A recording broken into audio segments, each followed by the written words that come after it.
I never expected my world to unravel through a text message. But there it was, lighting up my phone screen during nap time in my kindergarten classroom, a photo of my husband Oliver. His arm wrapped around a woman I'd never seen before, both of them beaming at what looked like a backyard barbecue.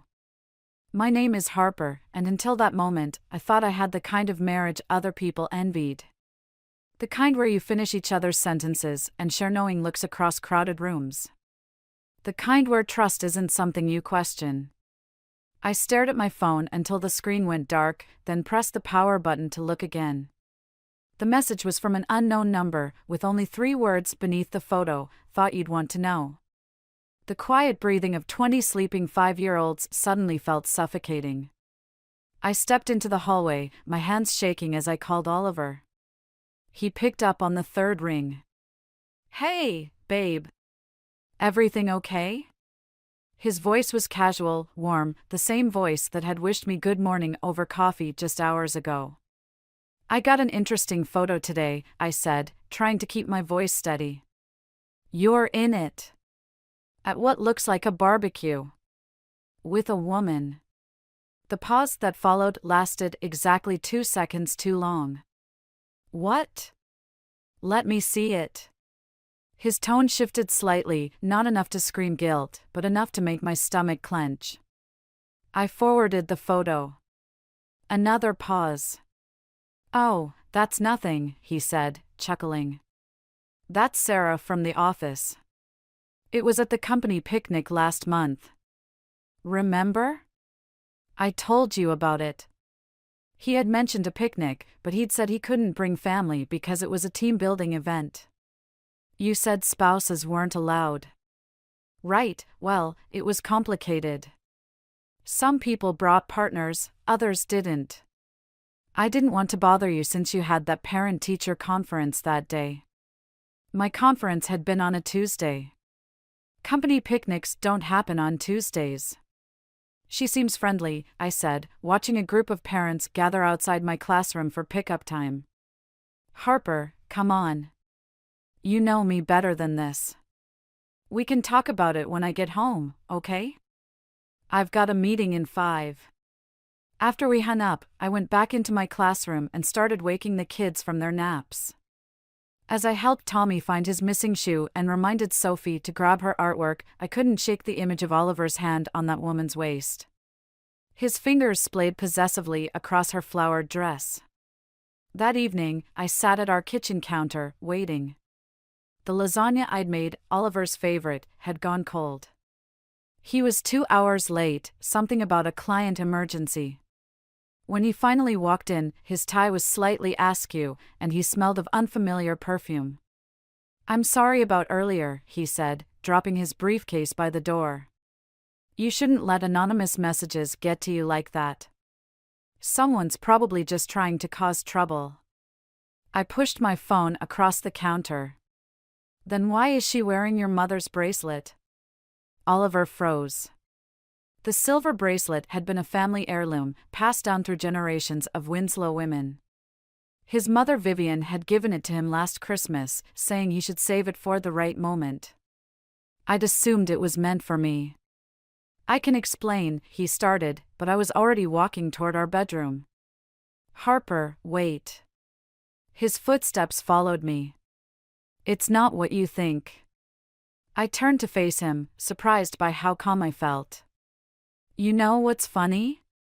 I actually believe you. Because whatever I'm thinking probably isn't nearly as bad as whatever the truth is." As I closed the bedroom door between us, I heard my phone buzz with another message. This time, it wasn't a photo. Just 5 words that made my blood run cold: "There's more. Do you want proof?" I looked at the closed door, listening to Oliver's retreating footsteps, and typed back a single word: "Yes." Moving into Vivian's house felt like stepping into a museum where I wasn't allowed to touch anything. Every surface gleamed with generations of Winslow family history, from the antique mirrors to the crystal doorknobs that caught the morning light. Oliver had insisted we move in to help his mother, but I knew better. After the photo incident 3 weeks ago, he wanted me where he could keep an eye on me. Those shoes need to stay in the mudroom, Vivian said as I stepped into the kitchen. She didn't look up from her crossword puzzle, but her pen stopped moving. We don't wear outdoor footwear on the hardwood. I bit back a response about how I'd been wearing these same flats inside our apartment for months and silently patted back to remove them. When I returned, Vivian was measuring coffee beans with the precision of a chemist. Oliver tells me you're still teaching at that public school, she said. Her voice carrying the same tone someone might use to discuss a questionable life choice. Such a shame. The private academy where Riley teaches has an opening in their kindergarten program. I love my school, I replied, reaching for a coffee mug. Vivian's hand shot out, stopping me. Not that one. It's Oliver's father's. She pulled down a plain white mug instead. This will do. The front door opened, and Riley's voice carried through the house. Mother? You won't believe what Oliver just told me. My stomach clenched. Riley appeared in the doorway, her designer outfit somehow unwrinkled despite the humid morning. Her smile flickered when she saw me. Oh. Harper. Didn't know you'd be home. It's Saturday, I said. Right. Riley perched on a bar stool, shooting meaningful glances at her mother. Should we discuss this later? Discuss what? I asked, stirring cream into my coffee. Vivian folded her newspaper with deliberate slowness. Oliver's been offered a promotion. Regional manager position. That's wonderful, I said, waiting for the other shoe to drop. In Chicago, Riley added, watching my face. Starting next month. The coffee suddenly tasted bitter. He hasn't mentioned anything about Chicago. Well, Riley drawled, he's been quite busy with the transition. Lots of meetings, planning sessions. Sarah from HR has been helping him house hunt. Sarah. The woman from the photo. My hand tightened around the mug. Speaking of Oliver, Vivian interjected, he left his briefcase in my study again. Harper, would you be a dear and take it up to your room? I recognized the dismissal for what it was. As I climbed the stairs, I heard Riley's voice drop to a conspiratorial whisper. I paused, listening. Can't believe he's still pretending everything's normal. That girl is practically living in the Chicago apartment already. Lower your voice, Vivian hissed. We agreed to let Oliver handle this his way. I continued up the stairs, my footsteps masked by the sudden pounding in my ears. In the study, Oliver's briefcase sat next to Vivian's antique desk. My fingers hovered over the brass clasps. We'd never kept secrets before the photo, but now. The clasps clicked open easily. Inside, beneath a stack of contracts, I found a folder labeled Chicago Relocation. My hands shook as I opened it. There were apartment listings, school recommendations, and a partially completed lease agreement. The applicants' names made my vision blur: Oliver Winslow and Sarah Mitchell. Looking for something? I spun around. Oliver stood in the doorway, his expression unreadable. Behind him, I could see Riley hovering in the hallway, her smile sharp with satisfaction. When were you going to tell me about Chicago? I asked, holding up the folder. I was waiting for the right time. He stepped into the room, closing the door on Riley's eager face. This isn't how I wanted you to find out. Find out what, exactly? That you're moving to Chicago, or that you're moving there with Sarah? Oliver's face hardened. You've been going through my things. And you've been going through our marriage like it's something you can just pack up and leave behind. He reached for the folder, but I pulled it back. Harper, don't make this difficult. Difficult? I laughed, and the sound surprised us both. I'm just getting started. The bank statement arrived on a Tuesday, mixed in with Vivian's usual mail. I wouldn't have noticed it if I hadn't been helping her sort through the pile while she rested. Fighting off what she called just a touch of flu. The envelope was addressed to Oliver. But the account number caught my eye. It didn't match any of ours. This must be a mistake, I said, showing Vivian the statement. The address is for an apartment complex downtown. Vivian's pale face turned a shade whiter. She snatched the paper from my hands, her reading glasses sliding down her nose as she scanned the document. Where did you get this? It was in your mail. I watched her hands tremble. Vivian, what's wrong? She closed her eyes, pressing her fingers to her temples. That foolish boy. What boy? Oliver? The rent payments, she said, her voice barely above a whisper. They're coming from my personal account. The room seemed to tilt sideways. You're paying for an apartment? Not intentionally. Vivian's laugh was bitter. Oliver must have accessed my accounts when he became my financial advisor last year. I trusted him to manage my investments, not. She trailed off, staring at the statement. I pulled out my phone and searched the address. The complex was upscale, with a rooftop pool and concierge service. The kind of place that would appeal to someone like Sarah from HR. I need to see it, I said. Harper, no. Vivian struggled to sit up straighter. Let me handle this. You can barely get out of bed right now. I was already grabbing my keys. Besides, I think we both know what I'm going to find there. The drive downtown felt surreal. I kept thinking about Oliver's late nights at the office, his mysterious Chicago plans. The way Riley had smirked when I found those relocation papers. Everything was connecting like a constellation of betrayal, each star burning brighter than the last. The concierge didn't even blink when I said I was Sarah Mitchell. Welcome back, Miss Mitchell. Mr. Winslow left a package for you this morning. My hands were steady as I took the key he offered. The elevator ride to the 12th floor gave me time to notice small details, the designer handbag I'd borrowed from Riley to look the part. The wedding ring I'd deliberately left at home. The apartment door opened silently. Inside, everything was modern and pristine, the opposite of Vivian's traditional home. Photos lined the entryway wall, Oliver and Sarah at various events, looking happy and in love. In one, she wore my mother-in-law's silver bracelet while they posed in front of a Christmas tree. My phone buzzed. A text from Vivian, "Did you find what you were looking for?" Before I could respond, I heard keys in the lock. I ducked into the bedroom just as the door opened, expecting Oliver or Sarah. Instead, Riley's voice carried through the apartment. "I'm telling you, she knows something," Riley was saying to someone. "That little teacher act isn't fooling anyone anymore." "Keep your voice down," Oliver replied. "The neighbors." "Oh please, everyone here thinks this is your love nest with Sarah anyway. Nobody knows you're using it to hide mother's money." I pressed my hand against my mouth to stay quiet. "It's not hiding," Oliver said. "It's protecting our inheritance. You've seen how close Harper's getting to mother. If we don't secure the assets now, then your wife might actually convince mother to leave her something?"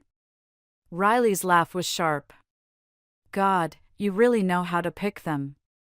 First Sarah helps you set up this little scheme, and now Harper's playing nurse to our mother like some kind of saint." "Just stick to the plan," Oliver said. "Once I'm settled in Chicago with Sarah, you can." My phone chose that moment to buzz again, loud against the bedroom's wooden dresser. The conversation in the other room stopped abruptly. "Did you hear that?" Riley asked. I looked around frantically, but there was only one way out. As footsteps approached the bedroom, I opened my camera app and started recording. If they wanted to catch me in the act, I'd make sure to return the favor. The doorknob turned slowly, and I squared my shoulders. Time to show the Winslows what a kindergarten teacher could really do. The video of Oliver and Riley's conversation spread across Vivian's antique desk like a confession. I'd watched it 17 times since yesterday, each viewing revealing new layers of betrayal. Vivian sat beside me, her face a mask of controlled fury as she reviewed the financial documents I'd gathered from the apartment. $2 million, she said, her voice eerily calm. Transferred in small amounts over 8 months. She looked up at me. You're being remarkably composed about all this. I was anything but composed. My hands hadn't stopped shaking since I'd escaped the apartment through the fire escape, Oliver and Riley's voices echoing behind me. But something had shifted inside me during that climb down. Fear had hardened into something else. I'm not leaving, I said. Vivian raised an eyebrow. Most women would be halfway to a divorce lawyer by now. That's exactly what they want. I closed my laptop. They're counting on me running away, making it easy for them to write me off as the bitter ex-wife while they split your money between them. The doorbell rang, and we both tensed. Through the window, I caught a glimpse of Riley's expensive car in the driveway. Let me handle this, Vivian said, but I was already heading for the door. Riley's smile faltered when she saw me. Harper? I thought you'd be at school. Parent-teacher conferences, I said, stepping aside to let her in. I took the day off. How? Convenient. She brushed past me, then stopped short at the sight of the papers spread across the desk. Mother, what's all this? Just reviewing some financial documents, Vivian said. Harper's been helping me make sense of them. Riley's laugh was sharp. Since when does a kindergarten teacher understand corporate finances? Since I started recording conversations about hiding money in secret apartments, I replied. The color drained from Riley's face. Behind her, I heard the front door open again. Oliver's footsteps in the hallway, then his voice, Riley? Your car's outside. I thought we agreed to. He appeared in the doorway, freezing when he saw us all gathered around the evidence of his betrayal. Perfect timing, Vivian said. We were just discussing your creative accounting methods. Oliver's eyes darted between us, settling on me. Harper, whatever you think you heard. Save it. I pulled out my phone. Would you like to watch the video? Or should we skip straight to the part where you explain why you're stealing from your mother? It's not stealing, Riley interjected. We're protecting our inheritance from me? I turned to face her. The gold-digging kindergarten teacher who's been taking care of your mother while you two plot to rob her blind. Enough. Vivian's voice cut through the tension. Oliver, Riley, sit down. Harper, would you make us some tea? I hesitated, but there was something in Vivian's expression that made me comply. In the kitchen, I could hear their voices rising and falling, though the words were unclear. When I returned with the tea tray, Oliver was leaning forward, his head in his hands. Harper, he said, looking up. I can explain everything. Can you explain Sarah? I set the tray down carefully. Or Chicago. Or why you gave her your mother's bracelet. The bracelet was my idea, Riley said quietly. We needed her to trust him. The casual cruelty of it struck me speechless. Vivian reached for her tea with trembling hands. I've made a decision, she announced. About my estate. Oliver straightened. Mother, you don't need to. I'm changing my will. Vivian's eyes met mine. And I'd like Harper to help me manage my affairs from now on. The silence that followed was deafening. Riley's face contorted with rage, but before she could speak, my phone buzzed with a new message. Another anonymous text. Check the safe in the apartment's master closet. The combination is Sarah's birthday, May 17th, 89. What you'll find there will change everything. I looked up to find Oliver watching me, his face pale. He'd seen the message reflected in my reading glasses, and for the first time since this began, I saw real fear in his eyes. Vivian's cough echoed through the empty house at 3 in the morning, sharp and wet, like breaking glass. I found her in the bathroom, clutching the sink, her nightgown spotted with blood. "Don't tell Oliver," she wheezed as I helped her back to bed. "He'll just send me to that awful hospital again." "You need a doctor," I insisted, but she gripped my wrist with surprising strength. "What I need is time." Her eyes, usually sharp with criticism, were fever-bright and desperate. "There are things you need to know, Harper. Things I should have told you weeks ago." Before she could continue, my phone lit up with Oliver's name. He'd been in Chicago for 5 days, supposedly finalizing his transfer. I let it ring. "He's not coming back, is he?" I asked. Vivian's laugh turned into another coughing fit.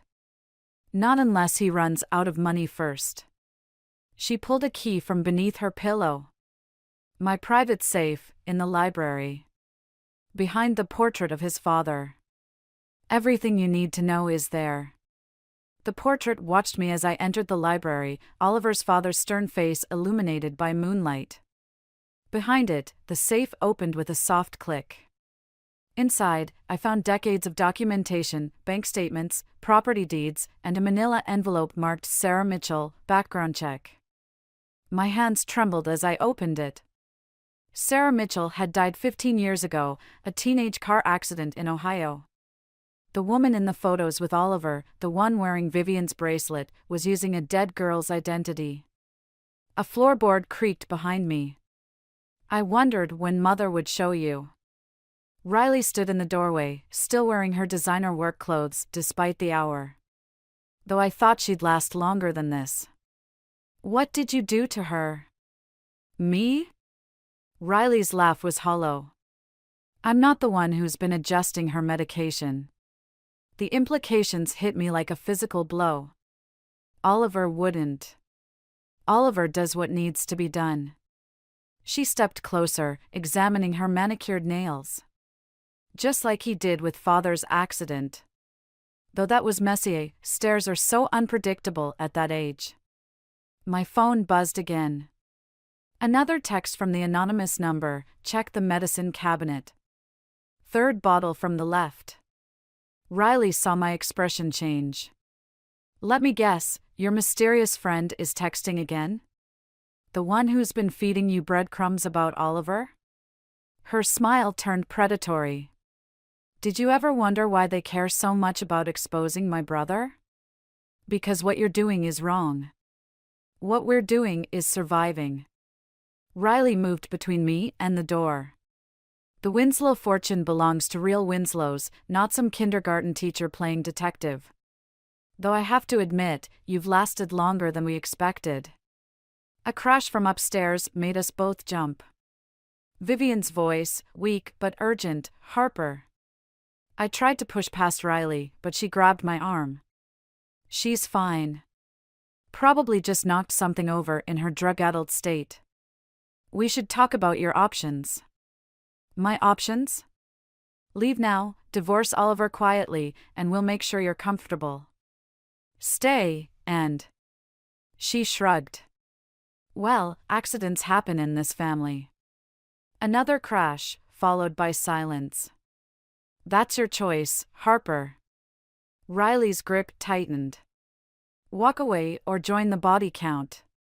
I thought about Oliver's father, about Sarah Mitchell, about Vivian upstairs possibly dying while I stood here. Then I thought about my kindergarten classroom, where I taught children that bullies only win if you let them. "You're right," I said softly. "Accidents do happen." I swung the heavy manila envelope at her face. As she stumbled, I bolted past her, taking the stairs 2 at a time. Behind me, Riley's heels clicked on the hardwood, her threats echoing off the walls. Vivian's bedroom door was locked. Inside, I could hear labored breathing. "Harper!" Riley called, her voice sickly sweet. "Don't make this harder than it needs to be." My phone buzzed one final time, "Remember the video. Use it." And suddenly I knew exactly what to do. I pulled out my phone and started a live stream, making sure to capture Riley's approach, the locked door, everything. "Hello, Internet," I said clearly. "Let me tell you about the Winslow family and what really happened to Oliver's father." The livestream had reached 10,000 viewers by the time Oliver burst through the front door. My phone battery was at 12% and Vivian's breathing had grown dangerously shallow behind the locked door. "Harper!" Oliver's voice carried up the stairs. "Turn off the stream. Now." "Or what?" I kept my voice steady for the camera. "You'll arrange another accident? Like you did with your father?" Riley's face had gone chalk white when I'd started revealing family secrets. Now she stood at the top of the stairs, blocking Oliver's approach. "Brother dear, she has evidence." "From the safe." Oliver's footsteps stopped. "What safe?" "Don't play dumb," I said, angling my phone to capture his reaction. "Vivian showed me everything, the real Sarah Mitchell's death certificate, your father's accident report, the doctored financial records." A wet cough from behind the door made my heart skip. I needed to get to Vivian, but I couldn't risk turning my back on either sibling. 7% battery, I announced to my viewers. If this stream cuts out, you all know why. Oliver reached the landing, his usual polished appearance disheveled. "You don't understand what you're doing." "I understand perfectly. You killed your father for his money, then started slowly poisoning your mother when she discovered the truth. The only thing I don't get is why Sarah, the real Sarah, had to die." "She didn't." A new voice joined us. A familiar one. I turned to see Jenna, my best friend, standing at the bottom of the stairs. She held up her phone, showing the anonymous number that had been feeding me information. "The real Sarah Mitchell didn't die in that crash," Jenna said. "She just disappeared." "Didn't you, Riley?" Riley's composure cracked. "How did you figure it out? That you stole a dead girl's identity to help your brother embezzle millions? That you've been playing both sides? Pretending to be Oliver's mistress while helping him drain your mother's accounts?" Jenna climbed the stairs slowly. "I'm a private investigator, Riley. Vivian hired me 6 months ago." My phone beeped, 5%. "Harper," Oliver's voice turned gentle, reasonable, the same tone he'd used to explain away the first photo. "Think about what you're risking. We could have given you everything you wanted." "What I wanted?" I laughed, and the sound echoed through the silent house. "I wanted a husband who loved me. A family I could trust. Instead, I got a murderer and his sociopath sister." A thud from Vivian's room made us all jump. "She's dying in there," Riley said quietly. "Are you going to let that happen while you play detective?" "The police are already on their way," Jenna called from below. "Along with an ambulance. Your mother's doctor has been recording the gradual changes to her medication. Every prescription, every refill, every adjustment you made, it's all documented." Oliver moved faster than I expected. His hand caught my wrist, twisting until my phone clattered to the floor. But the screen stayed lit, still streaming, still recording as he pushed me against the wall. "You could have had everything," he hissed. "Instead, you'll leave with nothing. Just like your father did?" Vivian's voice, weak but clear, came through the door. "When you pushed him down these same stairs?" The bedroom door swung open. Vivian stood there, pale but upright, holding an empty pill bottle in one trembling hand. "Mother?" Riley stepped forward. "How did you survive the poison?" Vivian's smile was fierce. "I stopped taking the pills weeks ago, when Jenna confirmed what they contained. I needed proof, and you two provided it beautifully." She looked at me, her eyes soft. "I'm sorry we had to deceive you too, Harper. But we needed their true colors on camera." My phone screen finally went dark, but it didn't matter. The damage was done. Below, police sirens wailed in the distance. Oliver's grip on my wrist tightened. "If I'm going down," he whispered, "you're coming with me." He yanked me toward the stairs, but I was done being a victim. I'd taught my kindergartners about standing up to bullies. Time to follow my own lesson plan. The staircase loomed behind me as Oliver's grip tightened. One push, that's all it would take. Just like his father. The irony wasn't lost on me. "You really want to do this?" I kept my voice steady, buying time as police sirens grew closer. "In front of all those live stream viewers?" The stream ended, Oliver snarled. "Your phone died." "Did it?" Jenna's voice carried from below. "Check your notifications, Oliver." I've been mirroring Harper's stream to my account since she started. "We're still live." His momentary hesitation was all I needed. Years of breaking up playground fights had taught me more than just conflict resolution. I twisted sharply, using his own momentum against him. Oliver stumbled, his grip loosening. "Harper, catch." Vivian's voice rang out as something small and metallic arced through the air, her silver bracelet. The one Sarah/Riley had worn in that first photo. I snatched it with my free hand. "That's mine." Riley lunged forward, but Vivian blocked her path. "No, it's not," Vivian said. "Nothing here was ever yours." The real Sarah Mitchell's parents confirmed that last week. Riley's composure shattered. "You talked to them?" "They're very interested in meeting the woman who stole their dead daughter's identity."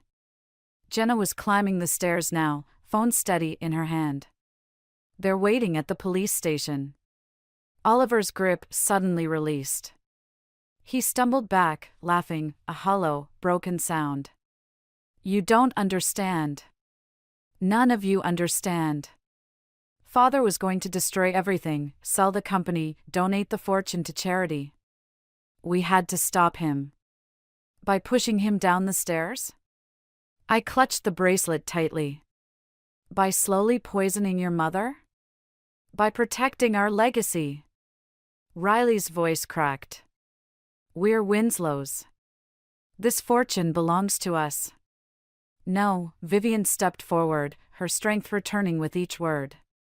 "It belongs to someone who understands what legacy really means. That's why I changed my will last month." The front door burst open downstairs. Police officers flooded in, their footsteps thundering up the stairs. "You didn't," Riley whispered. "I did." Vivian turned to me. "Harper, that bracelet you're holding, it's more than just jewelry. The holoband contains a micro SD card with copies of everything: bank records, medical reports, security footage from the night their father died. I've been collecting evidence for months, ever since I first suspected what they'd done."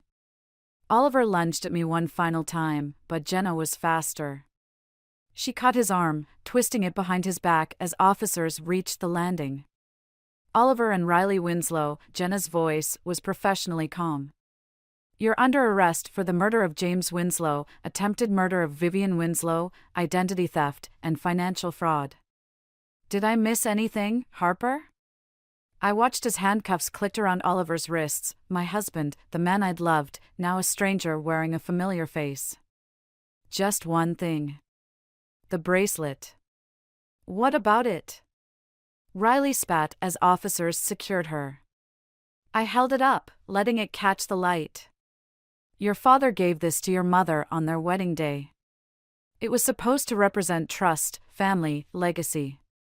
Instead, you used it to orchestrate his murder." "Poetic justice," Vivian said softly, taking the bracelet from my hands. "That it helped bring down the people who betrayed everything it stood for." As the police led Oliver and Riley away, I noticed something odd about Oliver's expression. Not anger or defeat, but satisfaction? "Check his phone," I called to the officers. "And Riley's. There's something we're missing."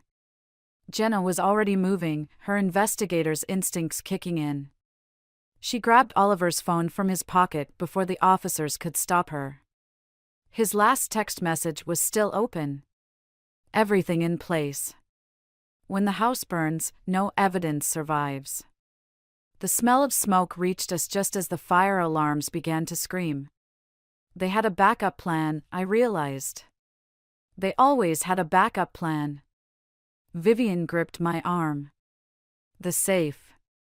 Everything's still in there. I looked at the spreading smoke, then at Jenna's still streaming phone. Sometimes the best revenge isn't about destroying your enemies. It's about saving what they tried to burn. I'm going back, I said, and ran toward the library before anyone could stop me. 6 months after the fire, I stood in my kindergarten classroom, hanging student artwork on freshly painted walls.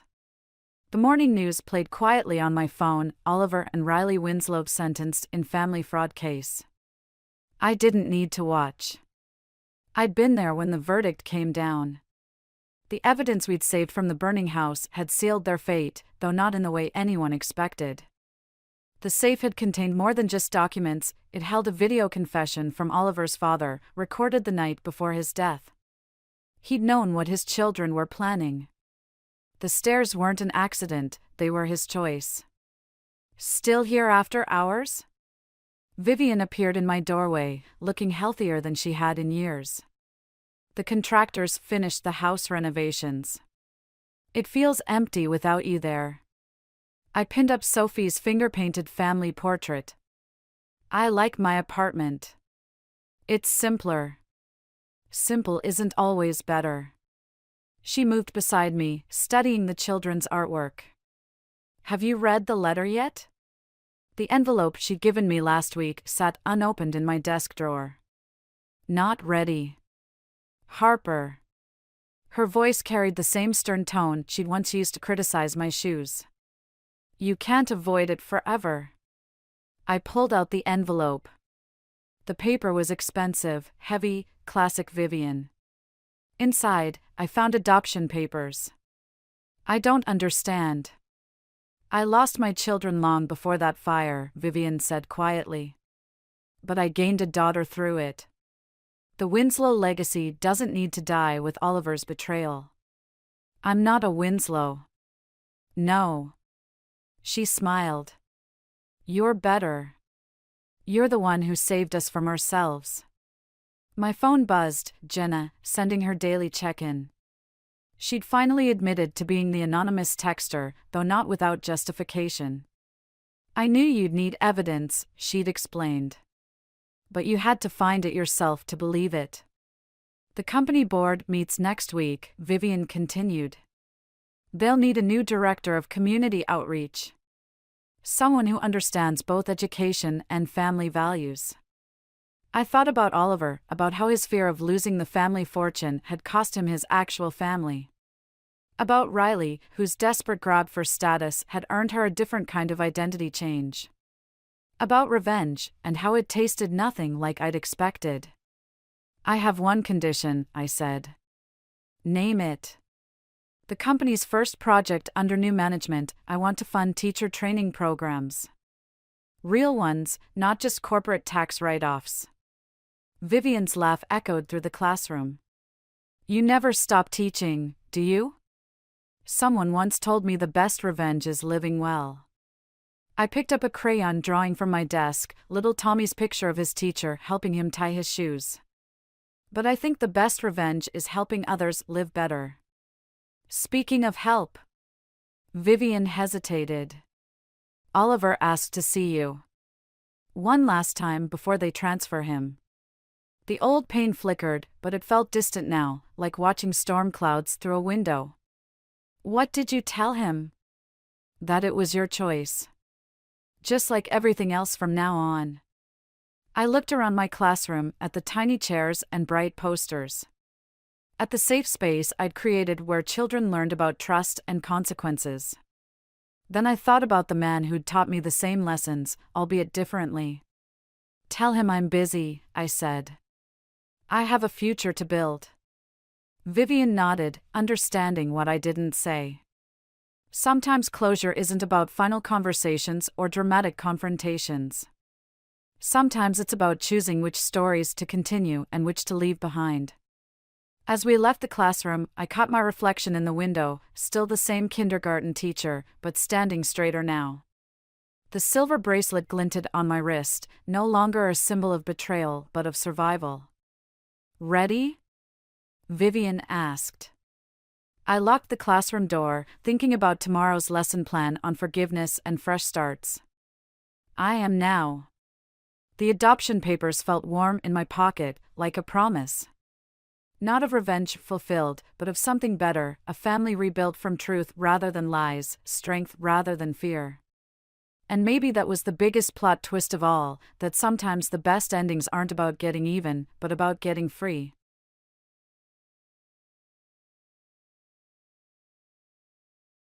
Alex came over, putting an arm around me. "You both handled that brilliantly. If that was me, I don't think I could have kept my cool." I smiled, leaning into him. "We've had a bit of practice dealing with difficult patients, but he's on another level." "Yeah, well, he's gone now. And from what I've seen, he won't be back anytime soon," Alex added, ever the optimist. Mom nodded, her gaze thoughtful. "It's strange. For so long, the thought of facing him seemed like the ultimate showdown. Now that it's happened, it feels like, I don't know, like closing a book I've been reading for too long." "That's because we're on to the next chapter," I said, feeling a surge of hope.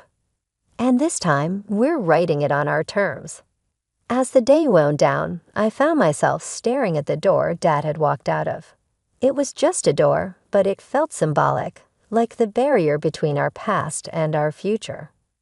Thinking about locking that door and throwing away the key, Alex joked, coming up beside me. "Something like that," I admitted, "but more about all the doors that are still open for us." Mom joined us, her arm linking with mine. "He may have left a shadow here once, but we're the ones who choose what fills this place now. Love, care, and a whole lot of hard work." "Yeah, and a no jerks allowed policy," I added, earning a chuckle from both of them. As we locked up the clinic that evening, the sunset painted the sky in hues of hope and promise. The departure of shadows wasn't just about Dad leaving. It was about us stepping out from under the weight of his influence, ready to face the light of a new day. A few months down the line, the wedding bells were ringing. Me and Alex tied the knot in this cozy little ceremony, just a bunch of our relatives and close friends, the kind of people who'd been there through thick and thin. Dad, he was nowhere in sight, which suited me just fine. The day was perfect without his shadow looming over us. Chatting with some of the docs we knew, the gossip mills were churning. Turns out, Dad had crashed and burned big time. Dad's up to his eyeballs in debt, his last bit of property snatched away to cover some of them. And the cherry on top, a lineup of angry patients with botched jobs, ready to take him to court. Karma's a real kicker, ain't it? So he's really tanked, huh? I sent to Mom over coffee one morning, trying not to sound too smug about it.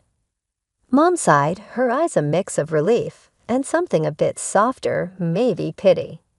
"Seems like it, Lisa, but let's not dwell on it. We've got our own lives to live." "Yeah, you're right," I replied, feeling a twinge of, I don't know, something, not exactly sadness, but close. "It's just crazy, you know. After everything." Alex, ever the voice of reason, chimed in.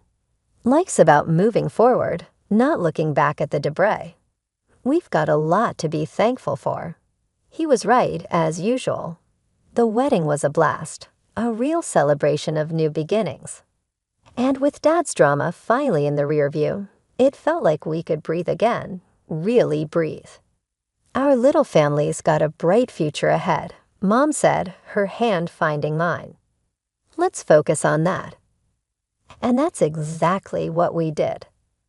The clinic thrived, our marriage was full of love and laughter, and the shadow of Dad's legacy faded into nothing more than a bad memory. We were building something new, something ours, and nothing could drag us down. Looking back, I wouldn't change a thing. The hardships, the battles, they made us who we are. And standing there with my mom and Alex by my side, I knew we were unbreakable. The past was just that, the past. Our eyes were set on the horizon, eager for the dawn of our new day. And just like that, it was decided. We were moving into Mom's house. As I started packing up our apartment, I couldn't shake the feeling that this was the beginning of something big. I just didn't know if it was something good or bad. John was over the moon about the move. He kept talking about the garden he'd plant, the man cave he'd set up in the basement. Even Sarah seemed excited about having a bigger room. The move to Mom's house brought a whole new set of challenges. I quickly realized that taking care of a stroke patient was a full-time job, one I wasn't equipped to handle alone. After a week of sleepless nights and stress-filled days, I hired a nurse to help out during the day. Nurse Jenny was a godsend. She came in every morning at 8 and stayed until 6, taking care of Mom's basic needs. But evenings and nights were all on me. I'd come home from work exhausted, only to start my second shift as Mom's caretaker. The stroke had affected her speech, leaving her frustrated and often silent. I'd change her diaper, giving her as much dignity as I could in the process. Then came the sponge bath, the massage to keep her muscles from atrophying, the meds, and finally dinner. It was grueling work, both physically and emotionally. Seeing my vibrant, independent mother reduced to this state broke my heart every day. But I did it because I loved her, because she'd have done the same for me. What I didn't expect was Sarah's reaction to her grandmother's condition. At 11, I thought she'd be old enough to understand, to help. Even boy, was I wrong. One evening, as I was heading to Mom's room, I saw Sarah dart past, her hand clamped firmly over her nose. "Sarah," I called out. "Where are you going? Don't you want to say hi to Grandma?" She shook her head violently. "No way. It smells gross in there." I was shocked. "Sarah, that's not a nice thing to say. Grandma needs our help and support right now." "I don't care," she spat back. "She's disgusting. I'm not going near her." Before I could respond, she stormed off to her room, slamming the door behind her. I stood there, stunned and hurt. Where had my sweet little girl gone? I turned to John for support, but found none. Not my problem, he'd say whenever I asked for help with Mom. I didn't sign up for this. It stung, but I couldn't entirely blame him. He hadn't signed up for this. None of us had. Still, I couldn't help but feel resentful as I watched him play video games with Sarah or take her out for ice cream while I was elbow-deep in adult diapers and medication schedules. The one silver lining was seeing how close John and Sarah had become. They'd always had a good relationship, but now it seemed stronger than ever. I'd hear them laughing together in the living room or see them huddled over Sarah's homework at the kitchen table. It warmed my heart, even as it made me feel more isolated. 2 years flew by in a blur of bedpans, medications, and stolen moments of sleep.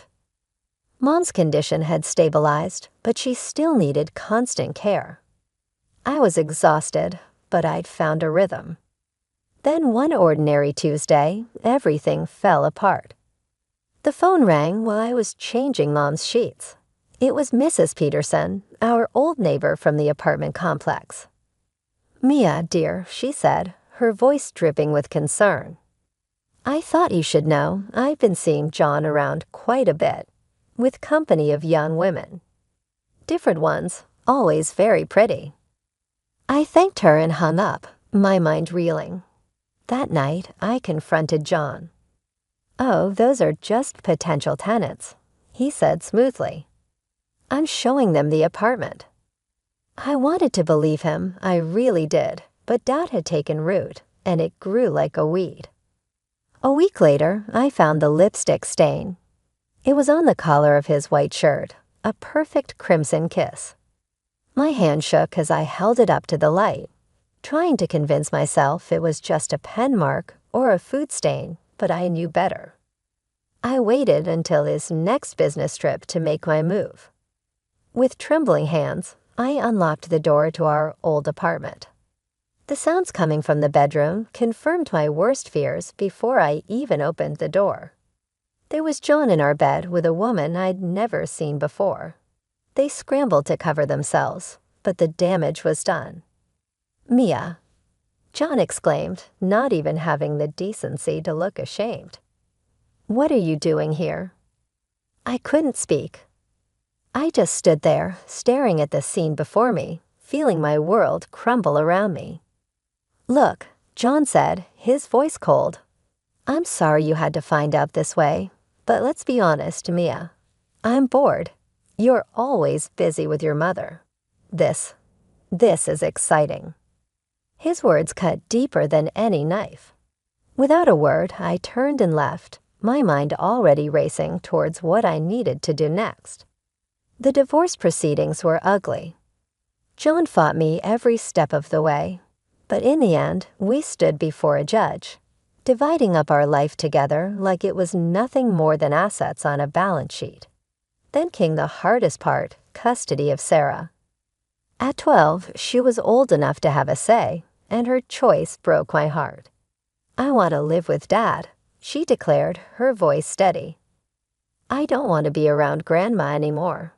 It's gross and depressing, and Mom's always trying to make me help." The judge nodded sympathetically. He took into account John's higher income, the stability he could provide, and Sarah's clear preference. In the end, John was awarded primary custody. I was devastated, but I tried to focus on what was best for Sarah. John could give her opportunities I couldn't: private school, dance lessons, summer camps. We agreed on weekends and holidays for me, a schedule that looked so neat and tidy on paper, but felt like a gaping wound in my heart as I watched Sarah pack up her things, chatting excitedly about her new room at Dad's new place. I felt like I was losing everything. My marriage was over, my daughter was leaving, and I was left with a house that felt more like a hospital than a home. The first few months after the divorce were tough, but I clung to my weekends with Sarah like a lifeline. We'd go to the movies, have ice cream in the park, or just hang out at home. It wasn't perfect, but it was something. Then slowly, things began to change. Sarah started canceling plans.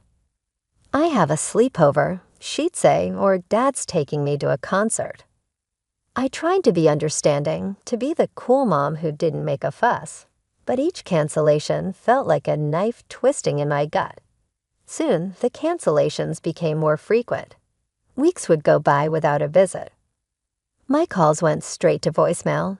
Text messages were met with one-word responses, if I got any response at all. One Sunday, after yet another canceled visit, I decided to call Sarah directly. The phone rang once, twice, then went to voicemail. I tried again. This time, a robotic voice informed me that the number I was trying to reach had blocked my calls.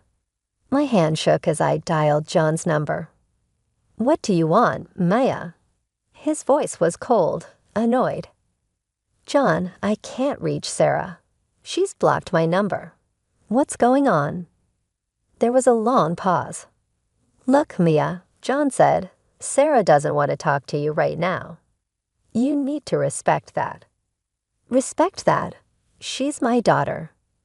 "She's also a person with her own feelings," John shot back. "And right now, she doesn't want to be around all that negativity at your place. I mean the sickness, the sadness. Sarah needs stability. She needs a normal family. Sarah sees Lisa as a mother figure now. She has a normal family life here. 2 parents, no sick relatives, no drama. Why can't you just let her be happy?" I couldn't speak. Tears were streaming down my face, and I was glad John couldn't see me. Look, he continued, his voice softening slightly. I know this is hard, but if Sarah doesn't want to see you right now, you need to respect that. Don't force it. It'll only push her away more. I wanted to scream, to argue, to demand my rights as a mother, but a small rational part of my brain whispered that he might be right. If I pushed too hard, I might lose Sarah forever. I sank to the floor, phone clutched to my chest, and sobbed. My little girl, my Sarah, didn't want me anymore. Someone else was being her mother, kissing her good night, helping with homework, sharing all the moments I was missing. Mom found me there hours later, still on the floor. She'd managed to shuffle over with her walker, her face creased with concern.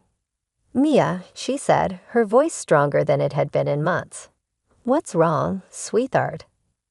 I looked up at her, this woman who'd been my rock for so long, who I'd been taking care of for years.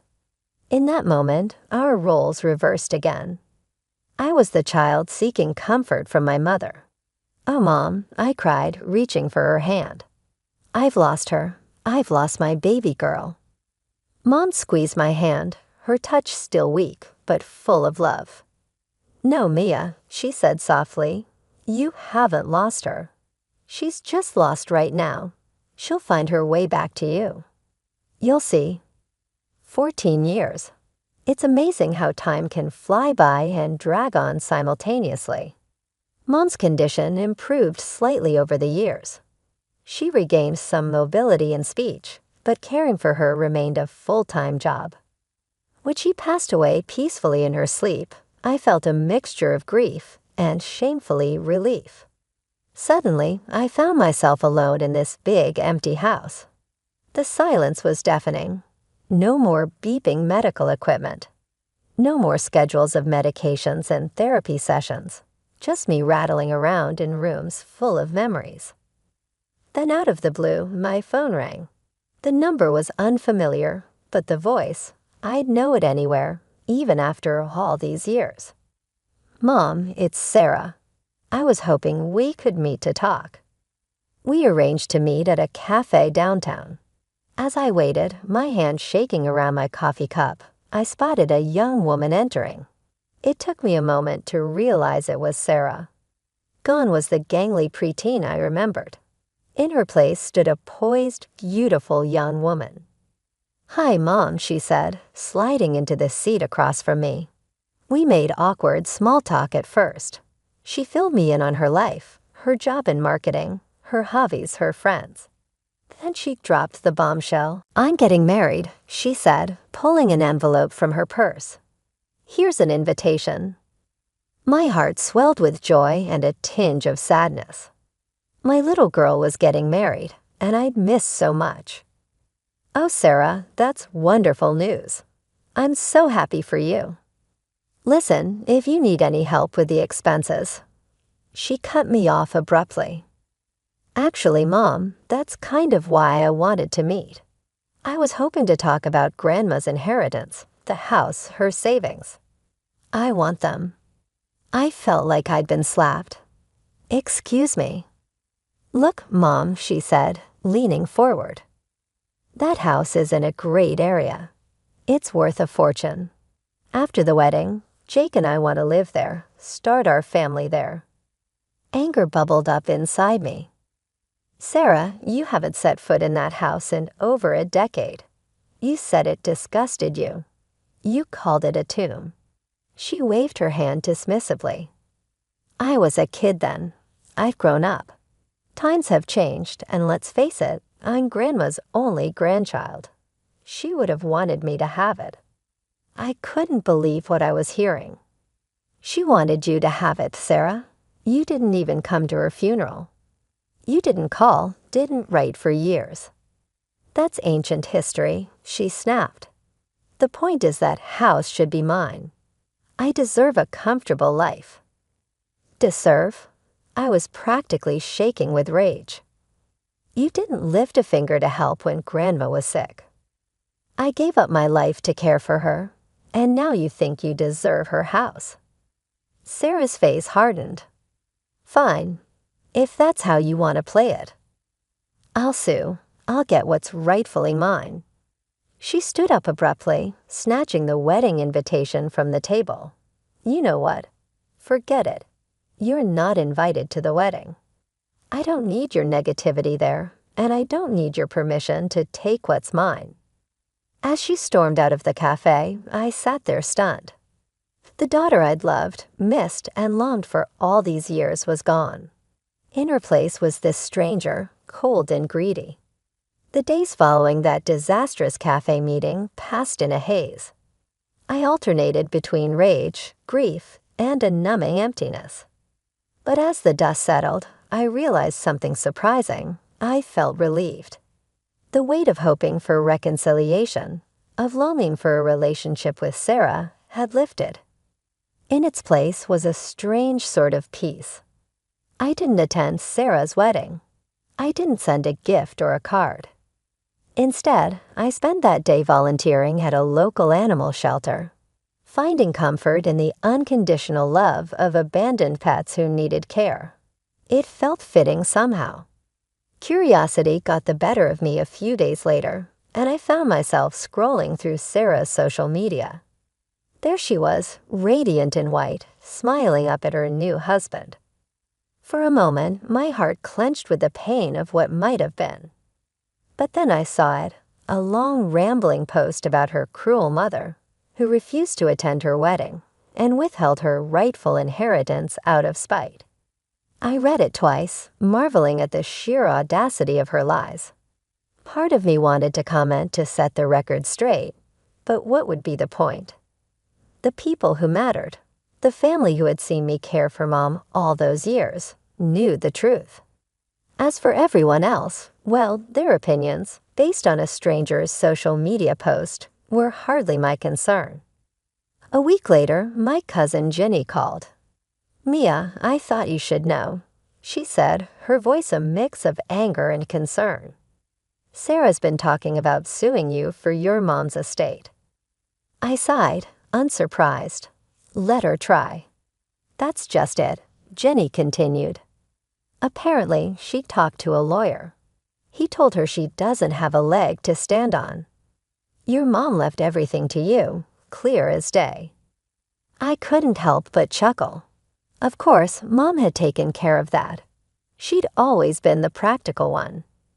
"Thanks for letting me know, Jenny," I said, "but honestly, I don't care what Sarah does anymore. She's made her choices." There was a pause on the other end of the line. "Then I'm proud of you, Mia.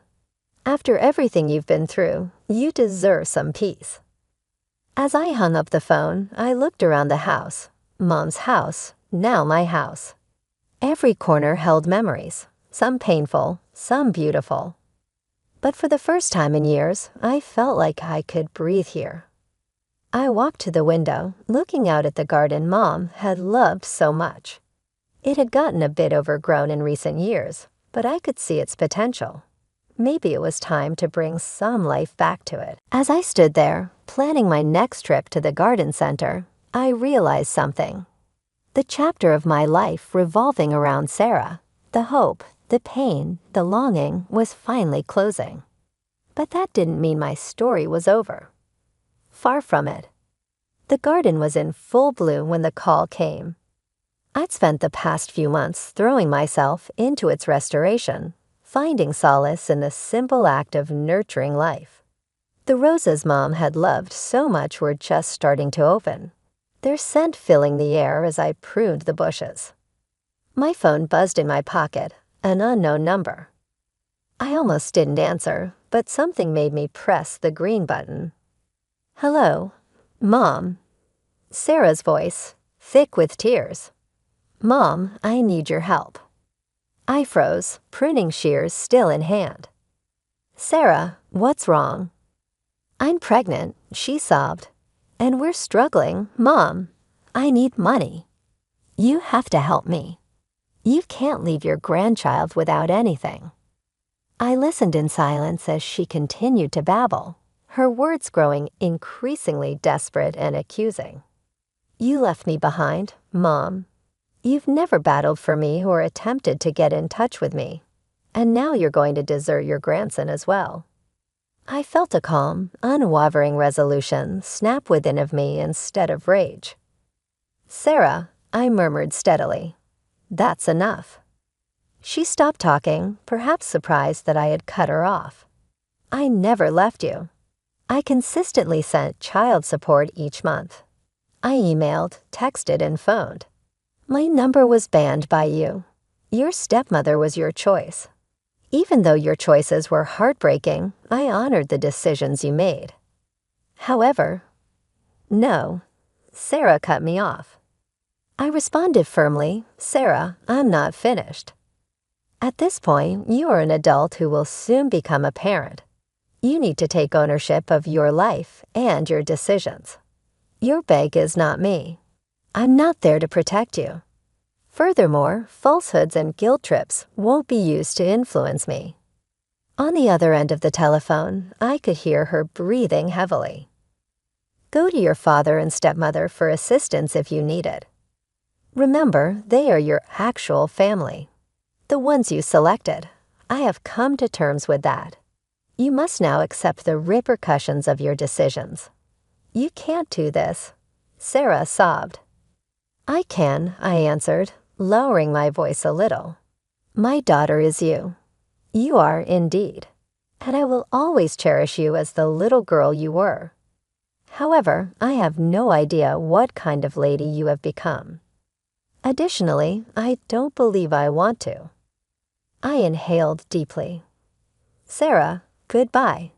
I hope all is well with you and your child, but please don't get in touch with me ever again. Before she could answer, I hung up, lowering the phone with a trembling hand.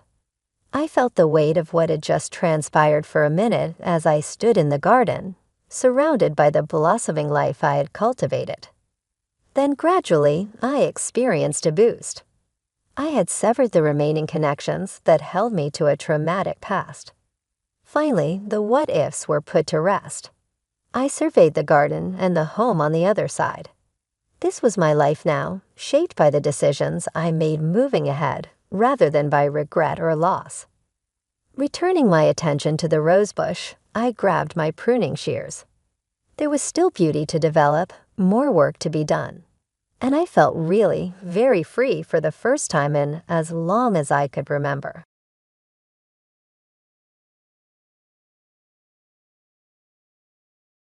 Our home resembled a military camp while I was growing up. My father ran a tight ship as a college professor. Sarah, my older sister, was the ideal child, docile, industrious, and constantly willing to please. Me, I was the one who always pushed the envelope, the wild card. My father would yell, "Carol, sit up straight," as we were eating supper. A lady doesn't slouch. I would straighten my back and roll my eyes, but as soon as he turned away, I would fall back down. It was a never-ending struggle of wills. The quieter one, my mother, was just as severe. She would furrow her lips in disapproval of my choice of companions or attire. She kept saying, "What will the neighbors think?" Even if the atmosphere at home was oppressive, I was able to find some freedom. At the age of 16, I began dating Jake. When he was 19, he was attending college and doing whatever that my parents would not approve of. We kept it a secret and took advantage of every opportunity to spend time together. Life appeared to be improving. In order to finally break free from the confining influence of my parents' expectations, I intended to attend college. However, it appears that fate had other ideas. I began experiencing morning sickness a few months after turning 18.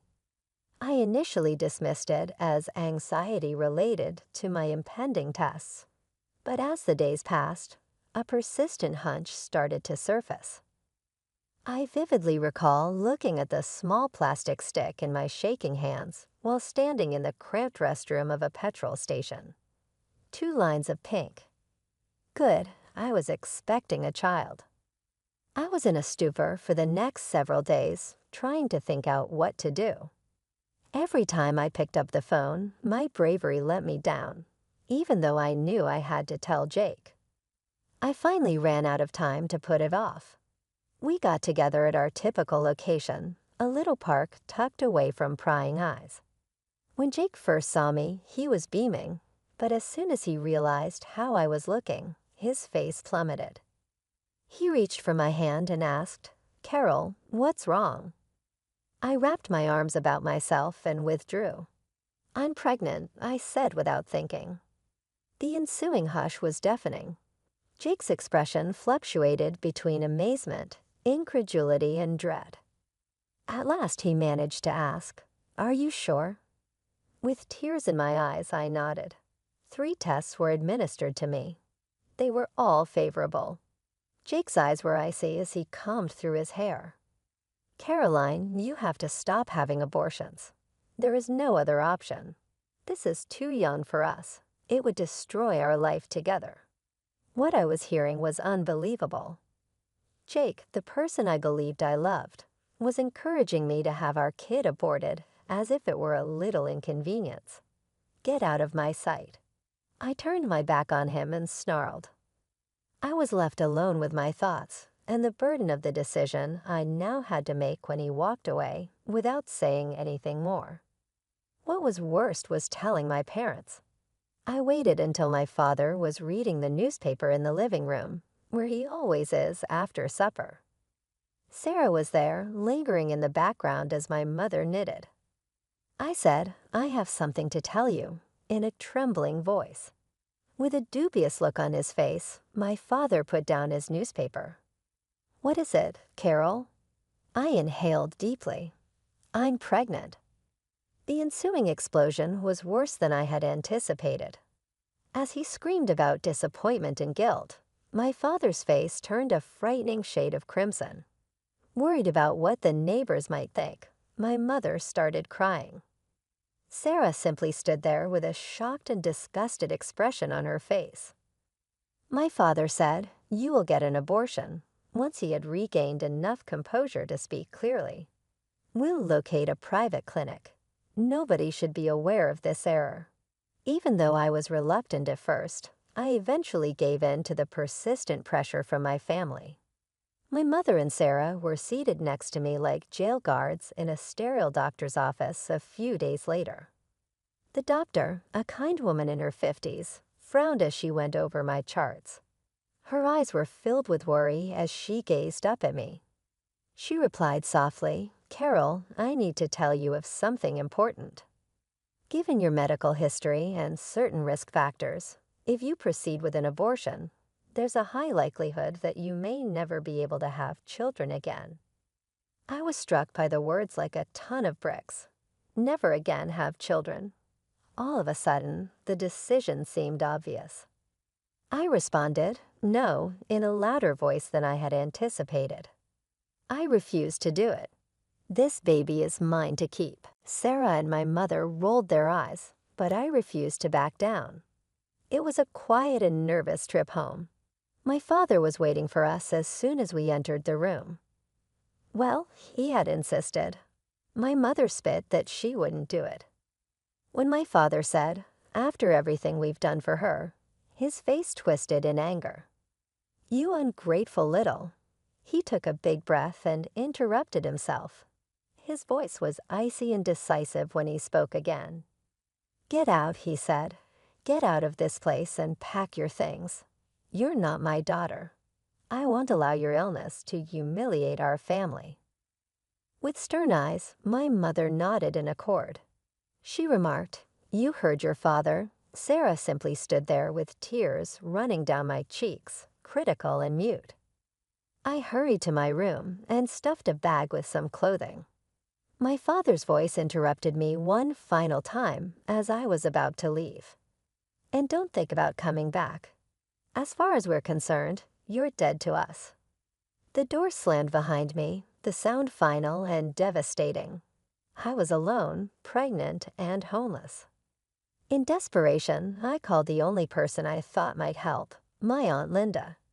She and Uncle Bob had always been the black sheep of the family, living in another state and rarely speaking to my parents. "Carol, what's wrong, sweetie?" Aunt Linda's voice was warm and concerned. Through tears, I explained everything. There was a long pause after I finished.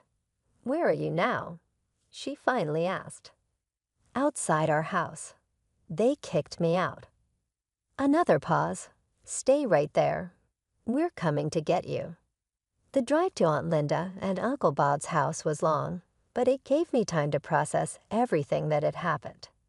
Their house was modest but welcoming. As soon as we arrived, Aunt Linda went into full mother hen mode, fussing over me and insisting I eat something. Uncle Bob carried my bag to the spare room, which would now be my room. "It's not much," he said, setting the bag down, "but it's yours for as long as you need it."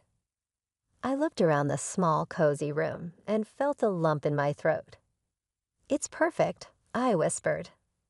The next few weeks were a whirlwind of doctor's appointments, discussions about my future, and adjusting to my new life. "We've been thinking," Aunt Linda said one evening over dinner. "We want to help you continue your education." I looked up from my plate, surprised. "What do you mean?" Uncle Bob leaned forward. "We've set aside some money over the years. We never had kids of our own, so we thought we'd use it to help you go to college." I was speechless. After everything that had happened, the idea of being able to pursue my dreams seemed impossible. I don't know what to say. "Say yes," Aunt Linda smiled. "We believe in you, Carol. This baby doesn't have to mean the end of your dreams." And so, with their support, I enrolled in a local community college, majoring in business management. It wasn't easy balancing classes with doctor's appointments and the increasing discomfort of pregnancy, but I was determined to make it work. I also found a job as a waitress at a local restaurant. The owner, a kind woman named Maria, was understanding about my situation and flexible with my hours. It wasn't much, but it allowed me to start saving for the baby and contribute a little to Aunt Linda and Uncle Bob's household. The day my son was born was the most terrifying and beautiful day of my life. After hours of labor, I held him in my arms, marveling at his tiny fingers and toes.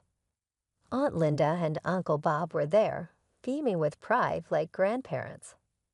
"What are you going to name him?" Aunt Linda asked softly. I looked down at my son's face, so peaceful in sleep.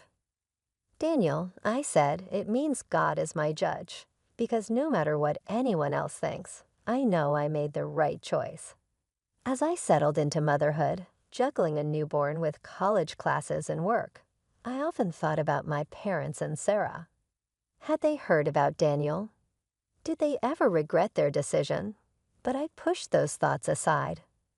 I had a new family now, one that accepted me and loved me unconditionally. One day, as I was scrolling through social media during a rare moment of downtime, a post caught my eye. It was from Sarah. My heart skipped a beat as I read it. "Excited to announce that Jake and I are engaged. Can't wait to start our life together." The photo showed Sarah beaming, her arm around Jake, the same Jake who had abandoned me and our child. They looked happy, carefree, like nothing had ever happened. I felt a surge of emotions: anger, hurt, betrayal. But as I looked over at Daniel, peacefully playing in his crib, I realized something. I didn't need their approval. I didn't need their love. I had everything I needed right here. The years flew by in a blur of diapers, textbooks, and late-night study sessions. My last semester was particularly challenging.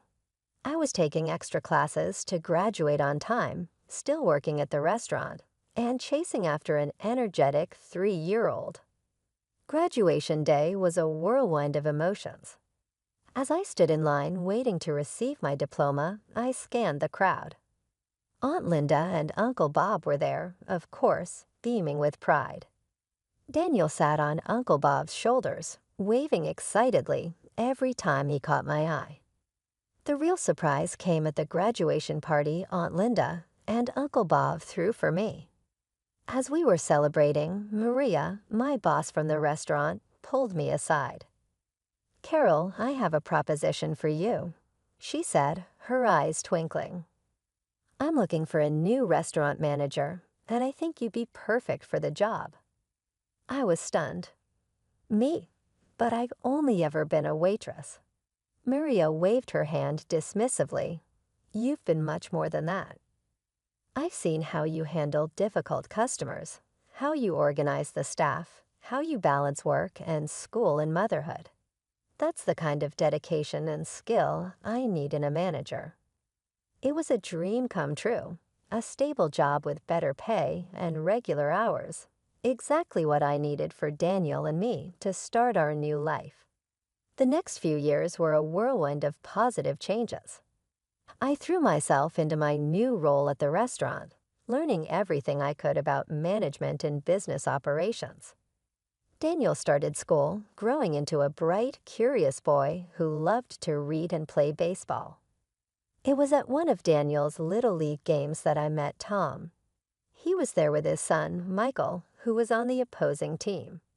We struck up a conversation, and I was immediately drawn to his kind eyes and easy laugh. "Single, Dad?" I asked, noticing he was alone. He nodded, a sad smile crossing his face. "Widower, actually. Michael's mom passed away when he was a baby." My heart went out to him. "I'm so sorry. It must be tough." "It is," he admitted, "but we manage." "How about you? Single mom?" I laughed. "Is it that obvious?" Our relationship developed slowly. We were both cautious, having been hurt before, and with our children to consider. But as the months passed, I found myself falling for Tom. He was kind, patient, and Daniel adored him. A year after we met, Tom proposed. It wasn't a grand theatrical gesture, just a quiet moment in his backyard with our boys playing nearby. Our wedding was small and intimate, just close friends and family. As I walked down the aisle, Daniel proudly by my side as the ring bearer, I caught Aunt Linda's eye. She was crying, but her smile was radiant.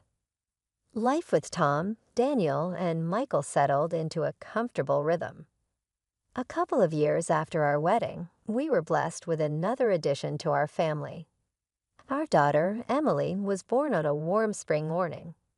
As I held her in my arms with Tom, Daniel, and Michael gathered around the hospital bed, I felt a sense of completeness I'd never experienced before.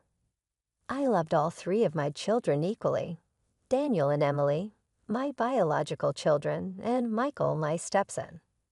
They were all my kids, regardless of blood ties. One evening, as Aunt Linda was over helping with the kids, we were startled by a familiar voice coming from the TV. There, larger than life, were my parents. My father was standing at a podium, waving to a cheering crowd. The ticker at the bottom of the screen read, "John Williams announces his candidacy for mayor." I felt my heart stop. It had been years since I'd seen my parents, even if only on a screen.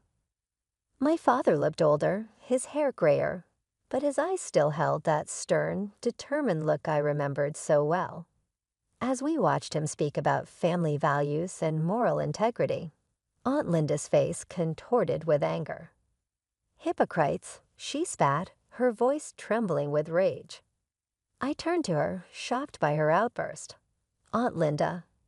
She took a deep breath, her eyes never leaving the screen. "There's something you need to know, Carol. Something they've hidden for years." What she told me next shook me to my core. Many years ago, before Sarah and I were born, my parents had their first child, a boy. But he was born with severe physical defects, without legs. Instead of embracing their child, they left him at the hospital, afraid he would embarrass them. I felt a whirlwind of emotions, shock, disbelief, and a profound sadness for the brother I never knew. "Why didn't you tell me before?" I asked.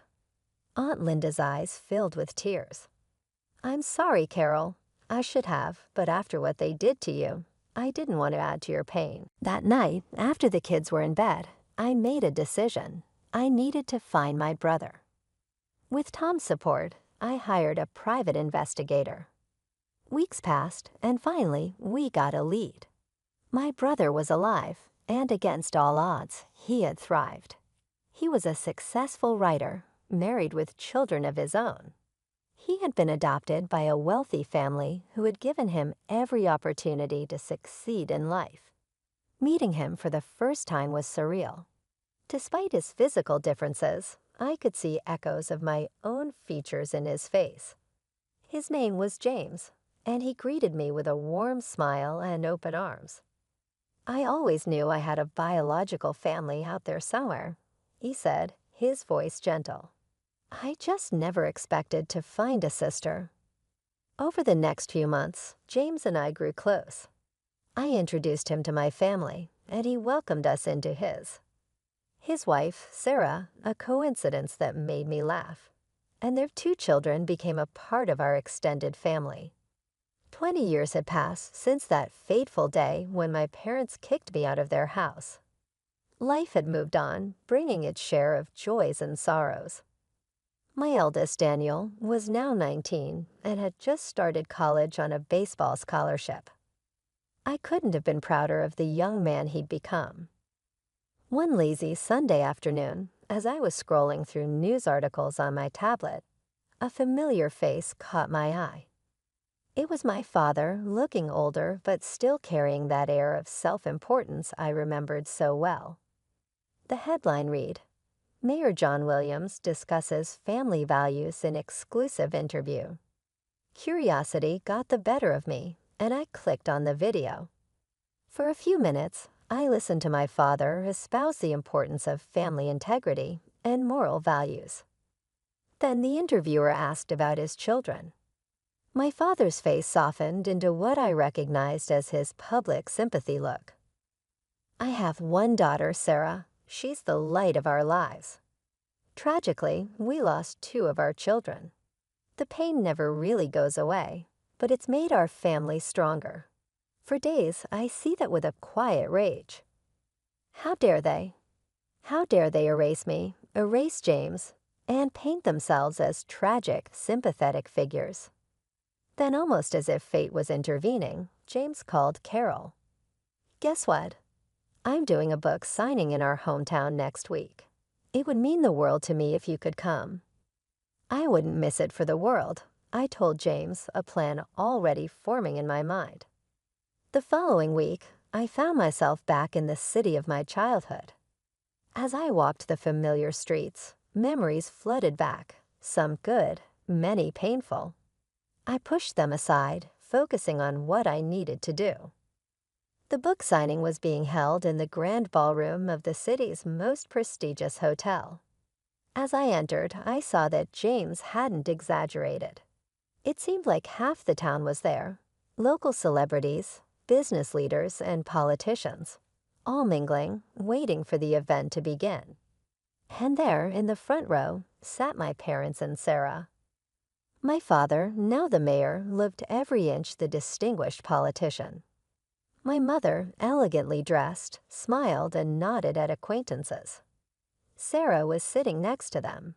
They hadn't seen me yet. I took a seat near the back, my heart pounding so loudly I was sure everyone could hear it.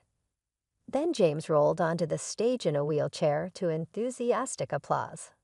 He looked confident, at ease in the spotlight. As he began to speak about his book and his life, I saw my parents nodding sympathetically. "I was born with a severe physical disability," James was saying. "No legs and other health issues. My biological parents abandoned me at the hospital, unable or unwilling to care for a child with my needs." I watched my father's face carefully. He showed no sign of recognition, no hint of shame. Just the carefully crafted mask of a politician expressing appropriate concern for a constituent. Sad story, James continued. I was fortunate. I was adopted by a wonderful family who gave me every opportunity to succeed. But I always wondered about my birth family. Who were they? Why did they give me up? The room was silent, all eyes fixed on James as he continued his story. I stood to the side, my heart racing, waiting for the moment that would change everything. Then James smiled, his eyes twinkling with a mix of mischief and determination. "But that's not the end of our story," he said. "You see, I found my family. My sister Carol is here with us today." He turned towards me, extending his hand. "Carol, would you join me on stage?" A collective gasp rippled through the audience as I stepped into the spotlight. I saw recognition dawn on many faces. After all, I had grown up in this town. But the most striking reactions came from the front row. My parents' faces drained of color, their expressions a mixture of shock, fear, and dawning comprehension. Sarah, my sister, looked like she'd seen a ghost. They knew their carefully constructed facade was about to crumble. My parents stood abruptly, clearly intending to make a hasty exit, but I wasn't about to let them escape the truth again. "Mom, Dad, please stay." I called out, my voice echoing through the now silent room. "I think it's time we had an honest conversation, don't you?" They froze, trapped by the eyes of the entire audience. Slowly, reluctantly, they sank back into their seats. I took a deep breath. Many of you knew me growing up. You knew my family, but there's a lot you didn't know. A lot that's been hidden for far too long. And then I told them everything. How my parents had abandoned James at the hospital, ashamed of his physical differences, how they'd hidden his existence, building their reputation on a foundation of lies. And then history repeated itself. When I got pregnant at 18, they didn't offer support or understanding. They demanded I have an abortion, ignoring the doctors who said it could leave me infertile. And when I refused, they kicked me out, their own daughter, pregnant and alone, thrown away to protect their precious reputation. Gasps and murmurs rippled through the crowd. I saw looks of disgust directed at my parents, who seemed to shrink in their seats. For years, I've heard them talk about family values and morality. I said, my voice thick with emotion. But their actions tell a different story. They abandoned 2 of their children when we needed them most. They erased us from their lives to maintain their perfect image. The room erupted into chaos. People were shouting, some at my parents, others at each other. Journalists who had come to cover a simple book signing were now frantically taking notes or speaking rapidly into their phones. In the midst of the uproar, I locked eyes with my father. The man who had loomed so large in my childhood now looked small, defeated. My mother was openly weeping, while Sarah sat frozen, her face a mask of shock and confusion. In the days that followed, the story exploded. It was all over the local news, then national. My father's political career evaporated overnight. The man who had preached about integrity and family values was exposed as a hypocrite of the highest order. His position as mayor became untenable. He resigned within a week, citing personal reasons, but everyone knew the truth. The college where he had taught quickly distanced themselves, terminating his position. Amidst all the chaos, one thing became clear. My sister Sarah had made her choice. She stood firmly by our parents, refusing to acknowledge the truth of what they had done. "You've ruined everything," she hissed during a brief phone call. "Don't contact me again. You're dead to me, just like you're dead to Mom and Dad." But life has a way of throwing curveballs when you least expect them. A few days later, I received a call from a number I hadn't seen in over 20 years. It was Jake, Sarah's husband, and the father of my eldest son. "Carol," his voice was hesitant, almost sheepish. "I've been thinking about us, about what happened.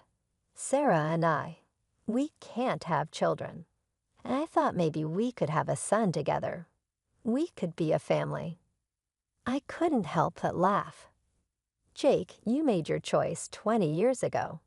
You abandoned me when I was pregnant with your child. You married my sister, and now just because you can't have children with her, you think you can come back to me? No, that's not how this works. But Carol. No, Jake. I have a wonderful husband and a beautiful family. I don't need you, and I certainly don't want you. Goodbye. I hung up, feeling a sense of closure I hadn't realized I needed. However, the surprises weren't over. The next day, I received another unexpected call. This time, it was from Jake's parents.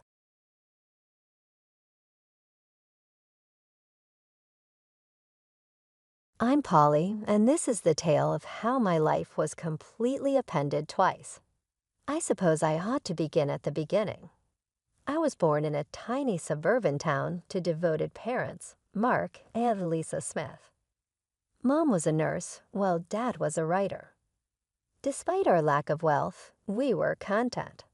Up until I was 12, my life was rather typical. Everything changed at that point. My folks were traveling home after a dinner party on a soggy Tuesday night.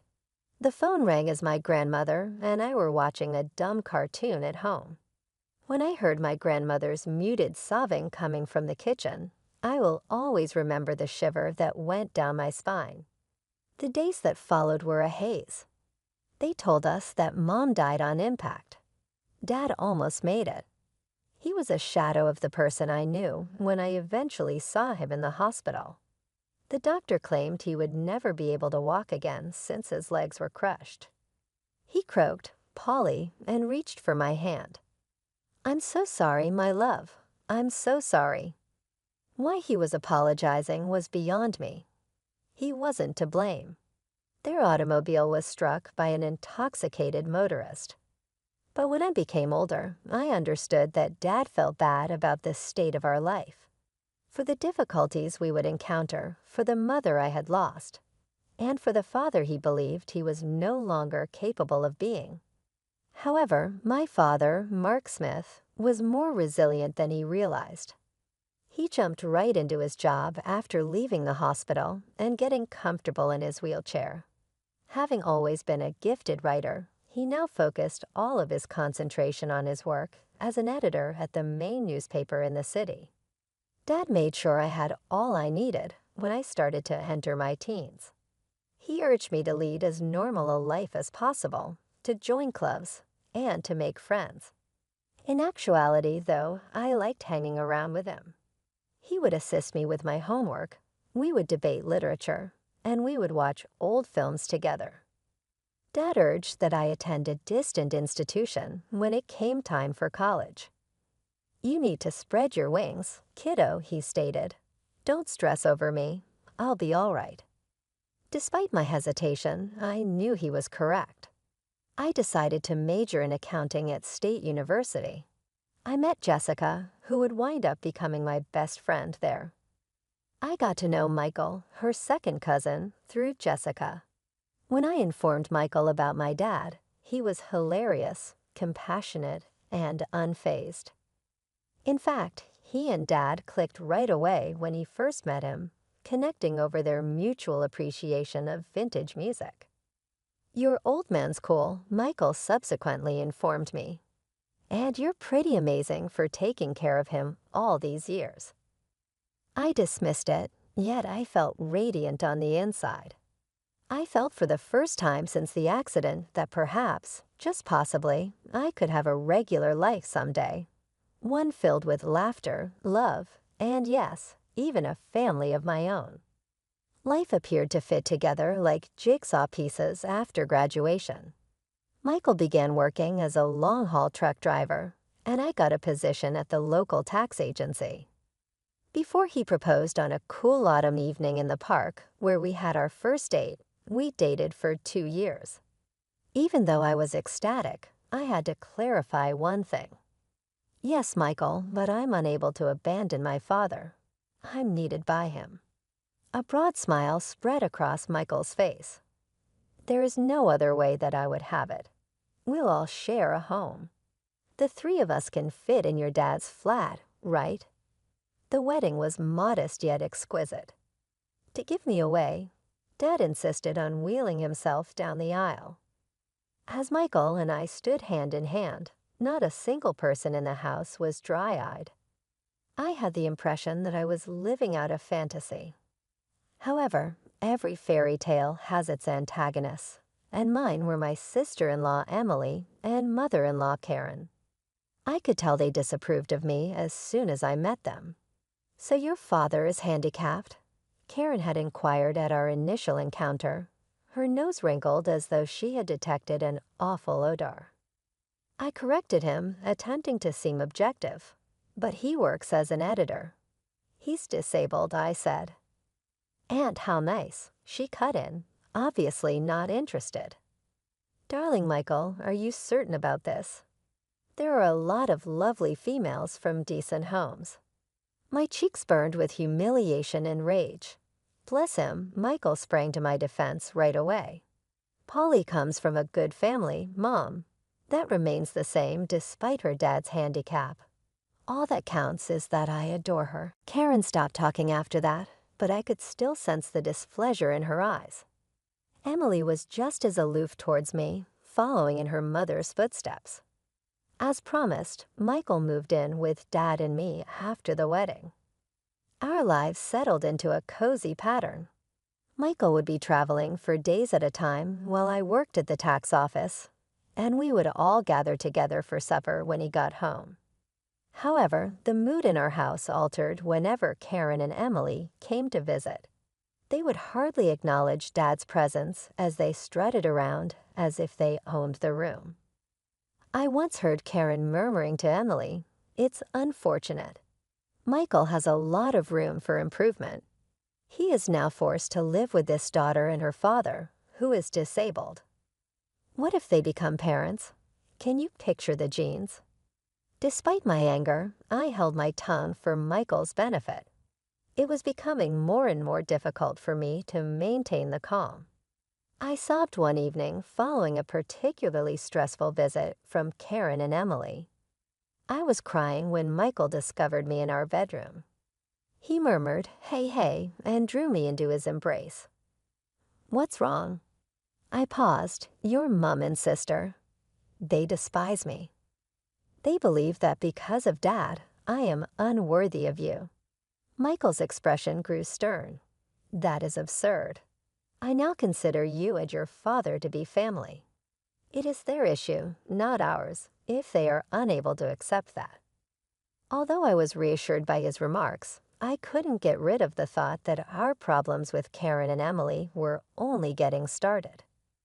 As the months passed, Michael's trucking business began to flourish. He was always on the road, crisscrossing the country in his big rig. I missed him terribly when he was gone, but I threw myself into my work at the tax office and spent my evenings keeping Dad company. One crisp autumn evening, as I was helping Dad into bed, Michael called. His voice crackled with excitement over the phone. "Polly, I've been thinking," he said. "How would you feel about buying a townhouse? It would be easier for your dad to move around in a wheelchair. He could spend more time outside. Plus, you could have a garden, something to keep you busy when I'm on the road." The more he talked, the more I warmed to the idea. I glanced at Dad, who was pretending not to eavesdrop. "What do you think, Dad?" I asked, putting the phone on speaker. Dad's eyes lit up. "A garden would be nice," he admitted. "And it would be easier to get outside." That settled it. Over the next few weeks, we threw ourselves into house hunting. We finally found the perfect place. A spacious townhouse with wide doorways, a roll-in shower for Dad, and a beautiful backyard. Taking out a mortgage was scary, but with Michael's income and mine, plus the rent from Dad's old apartment, we managed to make it work. We moved in on a sunny Saturday in spring, and I'll never forget the look on Dad's face as he wheeled himself out onto our new patio. "This is perfect, sweetie. he said, his eyes misty. Thank you. We spent the next few months settling in, making the place our own. I planted a small vegetable garden, and Dad would sit outside for hours, soaking up the sun and fresh air. It was idyllic. Then came the housewarming party. We invited friends, colleagues, and yes, Karen and Emily. The party was in full swing when they arrived, fashionably late as usual. They sauntered in, eyeing everything with barely concealed envy. As we moved through the house, I could see the wheels turning in Karen's head. When we reached the master bedroom, she turned to me with a sly smile. You know, Polly, she said, her voice low, this would be perfect for Michael and me.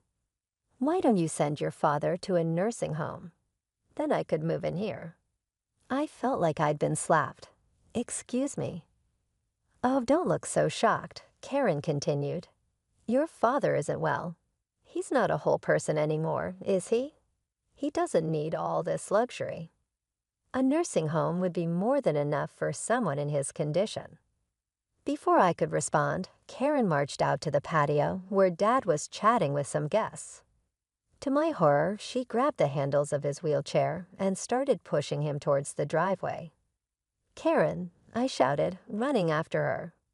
What are you doing? If he won't go to a nursing home, he can stay outside, she sneered. That's what you wanted, isn't it? For him to be outdoors. I was shaking with rage and disbelief. Thankfully, Michael had heard the commotion and came running. His face turned red with anger when he saw what his mother was doing. Mom, he bellowed. What the hell are you doing? Let go of Mark's chair right now. Karen looked shocked at Michael's tone. But, honey, I don't want to hear it. Michael cut her off. You and Emily need to leave now. After they left, Michael apologized profusely to Dad and me. I'm so sorry, he said, his voice breaking.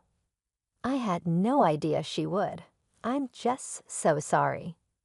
Dad reached out and patted Michael's hand. It's not your fault, son. Some people, they just can't understand. Life settled into a new rhythm after the housewarming incident.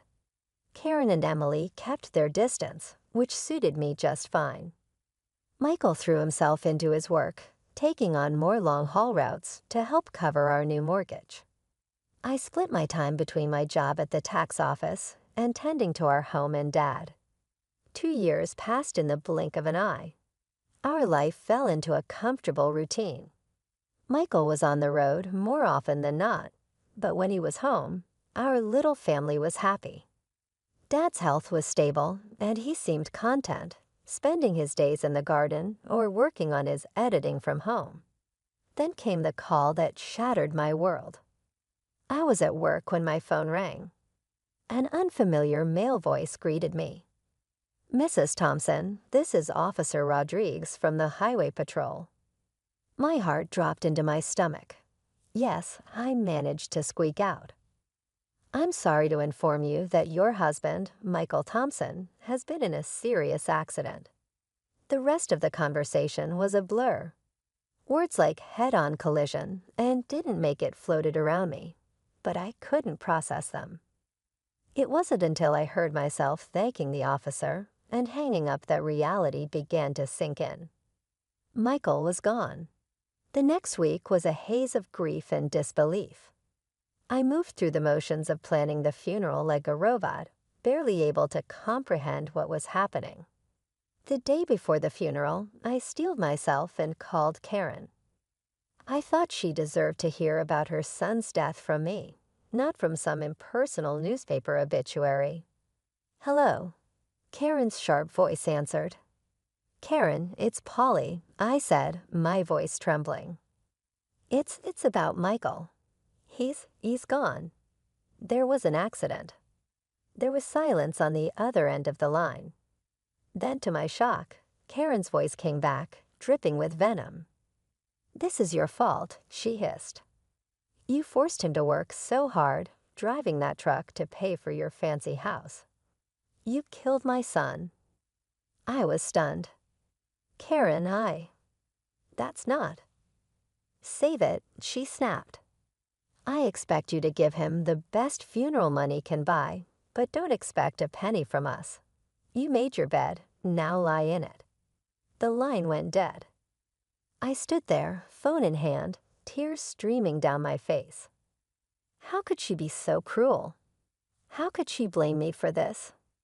The day of Michael's funeral dawned gray and drizzly, matching my mood perfectly. The church was packed. Michael had been well-liked in the community, and it seemed like half the town had turned out to pay their respects. After the service, as people filed past to offer their condolences, I was struck by the absence of Michael's mother and sister. They hadn't even bothered to show up to their own son and brother's funeral. Dad reached out and squeezed my hand. "Their loss, sweetie," he said. "We're family, and we'll get through this together." As we pulled into our driveway, something seemed off.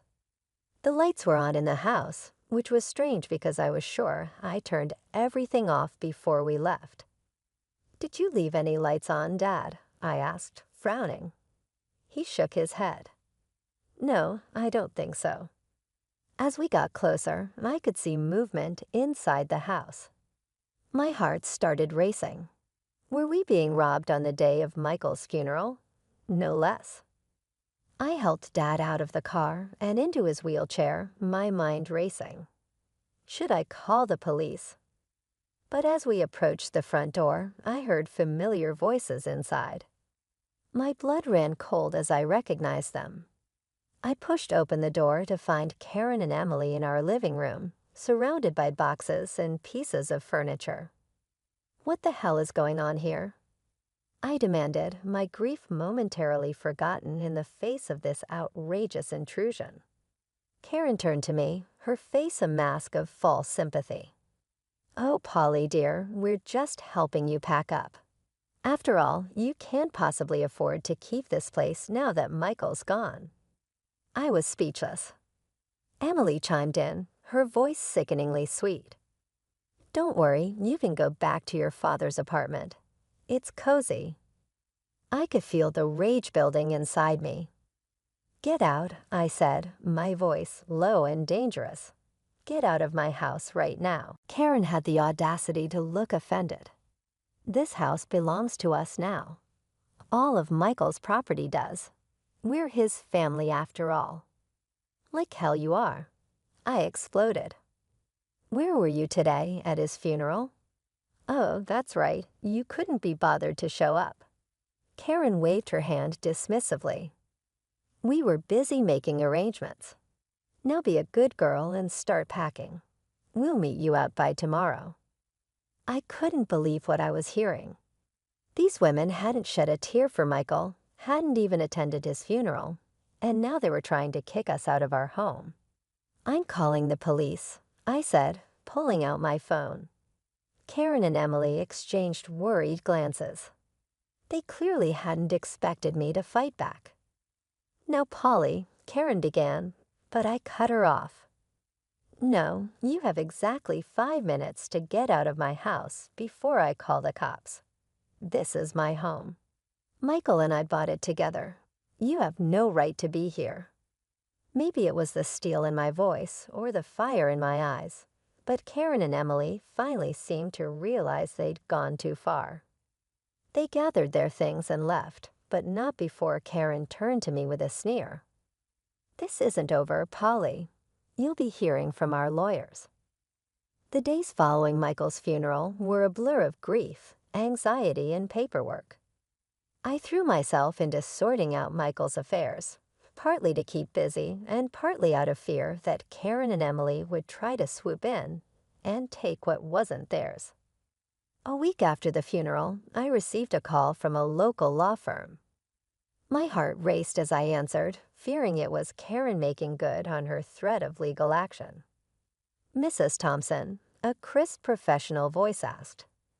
"This is James Anderson from Anderson and Partners. I'm calling regarding your late husband's will." I felt a glimmer of hope. "His will? I didn't know he had one." "Yes, ma'am." Mr. Thompson came to see us about 6 months ago. He asked that we contact you in the event of his passing. I scheduled an appointment for the next day, my mind reeling. Why hadn't Michael told me about this? What did it mean? The next morning, I wheeled Dad into Mr. Anderson's office. The lawyer greeted us warmly, his kind eyes crinkling at the corners. "Mrs. Thompson, Mr. Smith, thank you for coming in," he said, gesturing for us to settle near his desk. "I'm sorry for your loss." Mr. Anderson opened a file on his desk.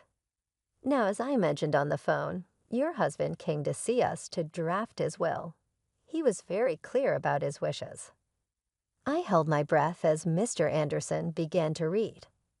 "I, Michael Thompson, being of sound mind, do hereby bequeath all my worldly possessions to my beloved wife, Polly Thompson." I gasped. Dad's grip on my hand tightened. Mr. Anderson continued, "This includes our home, my truck, and all our savings. It is my wish that Polly use these resources to care for herself and her father, Mark Smith, whom I have come to love as my own." Tears were streaming down my face now. Even from beyond the grave, Michael was taking care of us. "There's more," Mr. Anderson said gently. "Mr. Thompson left a letter for you." He handed me an envelope. With shaking hands, I opened it and began to read. "My dearest Polly, if you're reading this, it means I'm gone.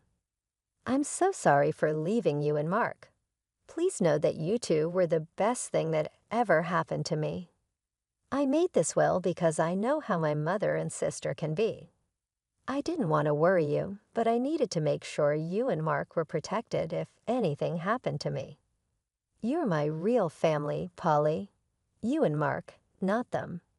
Take care of each other, live your lives to the fullest, and know that I'll always be watching over you. All my love, Michael." I clutched the letter to my chest, sobbing. Dad was crying too, his weathered hand patting my arm.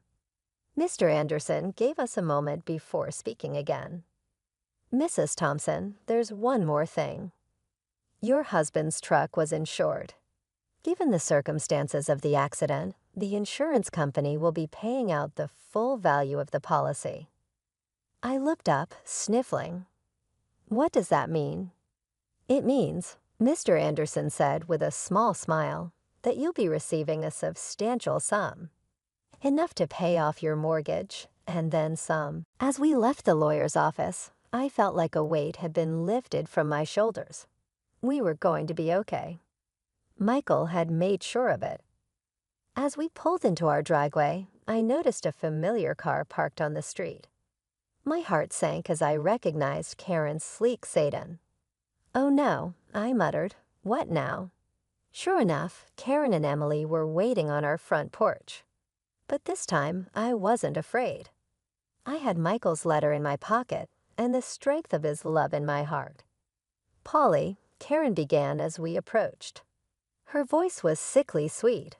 "We need to talk about Michael's estate." I stood tall, looking her straight in the eye. "No, Karen, we don't. Michael left everything to me. It's all legal and official. And do you want to know why? Because we were his real family, not you. Now please leave. You're trespassing on my property." For once, Karen was speechless. Emily tugged at her arm, whispering urgently. With one last venomous glare, they got in their car and drove away. The weeks following our meeting with the lawyer were a whirlwind of activity. I threw myself into settling Michael's affairs, grateful for the distraction from my grief. The insurance payout came through, and true to Mr. Anderson's word, it was enough to pay off our mortgage with plenty left over. One afternoon, as I was going through Michael's desk, I came across a small notebook. I opened it and found pages filled with his messy scrawl. It was a journal of sorts, filled with his thoughts and plans for our future. Thinking about starting a college fund for our future kids, one entry read, "Want to make sure they have the best start in life." My heart clenched. We had talked about having children someday, but had decided to wait until we were more financially stable.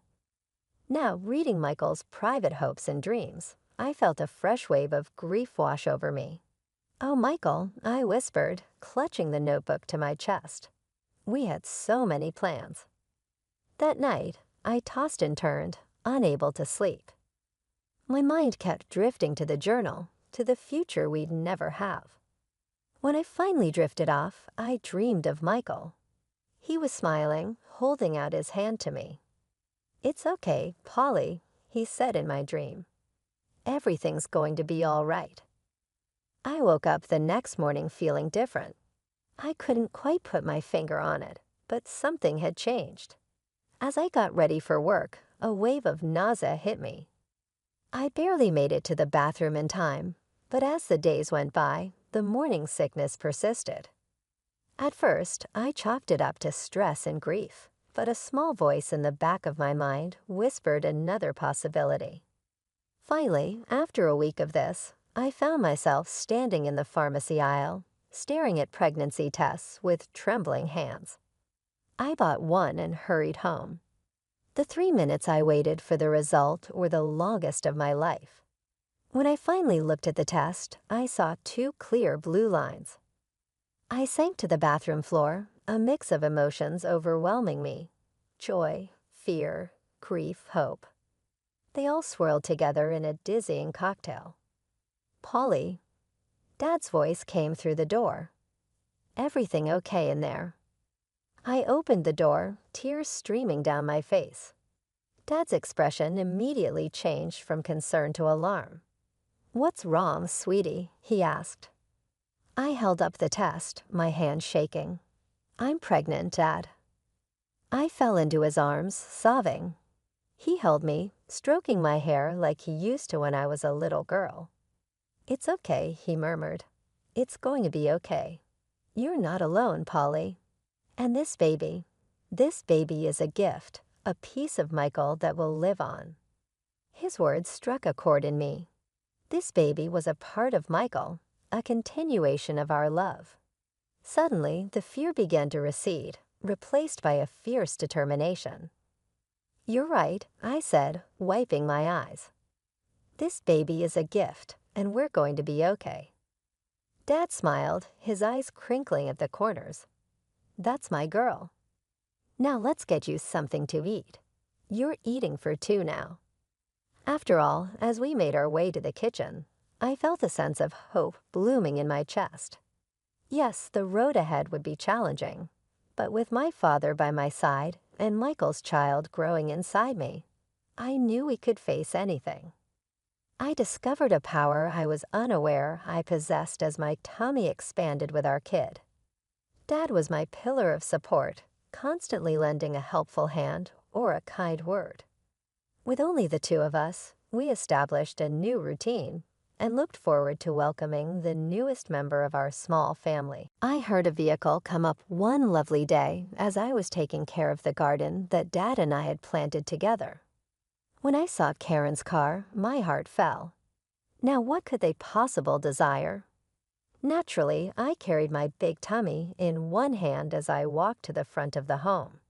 Standing on our doorstep, appearing at ease and a little desperate, were Karen and Emily. "Polly," Karen said, her voice not as keen as usual. We need to talk to you."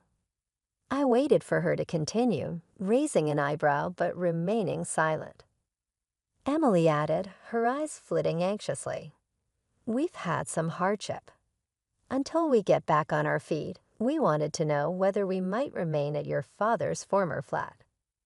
What I was hearing was unbelievable. They had the gall to demand more after what they had done to us. "I'm sorry," I stated in a calm but forceful voice. "That isn't feasible. I no longer wish to connect with you." When Karen saw my growing tummy, her eyes furrowed. A mixture of disdain and dismay twisted her expression. She spat, "You're pregnant." "Already? You are a small-time sex worker. It's unbelievable that you've already found another man." Even the earth doesn't seem chilly around Michael's body. Anger shot through me, but I suppressed it. I didn't offer an explanation or claim that it was Michael's kid. I didn't want my child to grow up with such an aunt and grandma. Rather, I grinned, a little evasive grin that made Karen feel even more uneasy.